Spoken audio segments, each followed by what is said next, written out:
కరాగ్రే వసతే లక్ష్మీ కరమధ్యే సరస్వతీ కరమూలే తు గోవింద ప్రభాతే కరదర్శనం అన్నారు.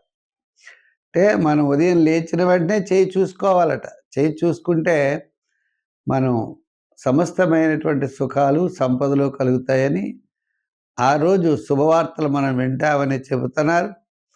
చేత స్వామికి నమస్కారం చేస్తూ ఓం నమో శ్రీ లక్ష్మీ వెంకటేశ్వరాయ శ్రీ మహాగణాధిపతియే నమః. మనం ఈ వారం వారఫలాలు ప్రారంభిద్దాం. January 4th to January 10th ఎలా ఉన్నాయి, గ్రహాల యొక్క పరిస్థితి ఎలా ఉంది, మన రాశుల ఫలితాలు ఎలా ఉన్నాయి, మనం చేయవలసిన సులభమైన పరిహారాలు ఏమిటి అనే విషయాన్ని తెలుసుకుందాం. అయితే గ్రహాల పొజిషన్ చూసినట్లయితే మిథున రాశిలో గురుడున్నాడు. కర్కాటక సింహ కన్య రాశుల్లో చంద్ర సంచారం, అదేవిధంగా కుజుడు బుధుడు శుక్రుడు రవి 4 గ్రహాలు ఎక్కడ ఉన్నాయంటే ధనురాశిలో ఉన్నాయి. వృశ్చిక రాశిలో 3 గ్రహాలు, ధనుర్రాశిలో ఈ యొక్క రవి సూర్య భగవానుడు ఉంటాడు.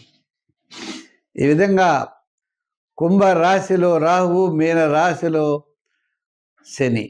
ఈ విధమైన గ్రహ సంచారంతో ఈ వారం రాశి ఫలాలు తెలుసుకుందాం.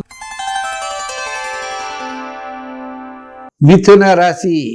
ఈ మిథున రాశి వారి విషయానికి వచ్చినట్లయితే మనకు చెప్పకుండా చెప్పాలి అన్నట్లయితే ద్వితీయ తృతీయ చతుర్థ స్థానాల్లో ఈ యొక్క చంద్ర సంచారం ఉంటుంది.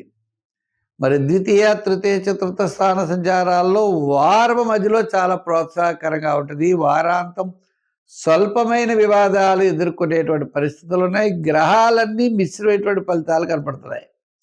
సప్తమంలో రవి, కుజుడు, బుధుడు, శుక్రుడు 4 గ్రహాలు ఉన్నాయి సప్తమంలో. పెద్దగా ఉపయోగం ఏముంటుంది వాటి వల్ల ఉపయోగం లేదు. మరి గురుడు చూస్తే పెద్దగా ఆయన కూడా జన్మంలో గుడు. ఇలా గ్రహాలన్నీ కూడా మిశ్రమైనటువంటి ఫలితాలు కనపడడం ద్వారా ఈ వారం ముఖ్యమైన వ్యవహారాలు చెప్పాలి అన్నట్లయితే వారపు మధ్యలో మాత్రమే ప్రోత్సాహకరంగా ఉన్నది. వారాంతం నిదానంగా ఉండడం మంచిది. ప్రతి పని కూడా శ్రద్ధగా చేయండి, మంచి ఆలోచనలతో చేయండి. భవిష్యత్ కార్యాచరణ దృష్టిలో పెట్టుకుని మీరు ముందుకు చక్కగా నడవడం చాలా మంచిది. ఏ పనైనా చేయగలం, ఎలాగైనా చేయగలం మాత్రం అనుకోకండి. పని మీద అశ్రద్ధ వహించకండి. శ్రద్ధ అనేది తప్పనిసరిగా అవసరం. కుటుంబ ఆర్థిక సంతానపరమైన వ్యవహారాలు కూడా ఈ గ్రహములన్నీ కూడా మిశ్రమైనటువంటి ఫలితాలు కనబడుతున్నప్పుడు మరింత శ్రద్ధతో ప్రతిదీ ఆలోచించడం చాలా అవసరం. ఉద్యోగపరంగా ఇబ్బందులు ఉండవు, అలా అని చెప్పి ప్రోత్సాహము ఉండదు. రాజకీయ పరంగా కూడా అదే పరిస్థితి. వృత్తుల పరంగా చూస్తే ఏదో అప్పటికప్పుడు సరిపోయేటువంటి అవకాశాలే లభిస్తాయి. విశేష అవకాశాలు వృత్తుల వారికి లేదు. వ్యాపార పరంగా కూడా కంటిన్యూగా ఏ వ్యాపారం చేస్తున్నామో వ్యాపారం లాభిస్తుంది తప్ప కొత్త వ్యాపారాదులు మాత్రం ప్రస్తుతం అవకాశాలు లేవు.